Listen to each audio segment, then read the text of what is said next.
కడప జిల్లా బద్వేల్ పీపీ కుంట చెక్పోస్ట్ వద్ద వాహనాల తనిఖీలు చేపట్టారు పోలీసులు. ఈ నేపథ్యంలో బస్సులో తరలిస్తున్న 45 లక్షల రూపాయల నగదును పోలీసులు స్వాధీనం చేసుకున్నారు. బద్వేల పట్టణానికి చెందిన మల్లేష్ అనే వ్యక్తి నరసింహ అనే వ్యక్తి ద్వారా పెద్ద మొత్తంలో డబ్బును తీసుకున్నట్లుగా బాధితులు వెల్లడించారు. ఇక చెక్పోస్ట్ వద్ద పోలీసుల తనిఖీల్లో 45 లక్షల నగదును పోలీసులు పట్టుకున్నారు. సరైన ఆధారం లేకపోవడంతో నగదును సీజ్ చేసినట్లు పోలీసులు వెల్లడించారు.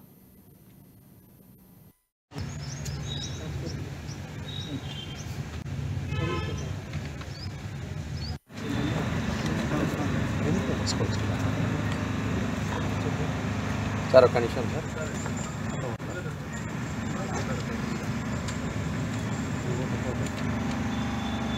విస్తృతంగా తనిఖీలు చేయడం జరిగింది మార్నింగ్. అందులో భాగంగా బద్వేలు పట్టణానికి చెందిన మల్లేష్ అనే వ్యక్తి అర్లీ మార్నింగ్ నెల్లూరుకు వెళ్ళి అక్కడ నుంచి నరసింహ అనే వ్యక్తి ద్వారా 45 లక్షల రూపాయలు డబ్బులు కలెక్ట్ చేసుకొని బద్వేలుగా వస్తూ ఉండగా బస్సులో వెహికల్ చెకింగ్ చేస్తూ పట్టుకోవడం జరిగింది. ఈ డబ్బు ఎక్కడిదని చెప్పి మనం గట్టిగా విచారిస్తే ఈ ఏరియాలో దాన్ని హుండీ డబ్బుగా బాగా ప్రాచుర్యం పొందినటువంటి డబ్బుగా తెలుస్తూ ఉంది. అంటే కువైట్లో ఎవరైనా ఉంటే వాళ్ళు అక్కడ డబ్బులు పంపించి ఇక్కడ డిస్ట్రిబ్యూట్ చేసే విధంగా ఉంది.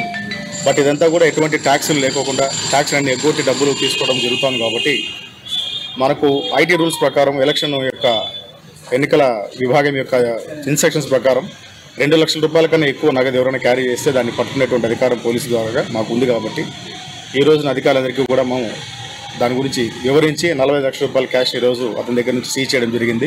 విస్తృతంగా తనిఖీలు చేయడం జరిగింది మార్నింగ్. అందులో భాగంగా బద్వేలు పట్టణానికి చెందిన మల్లేష్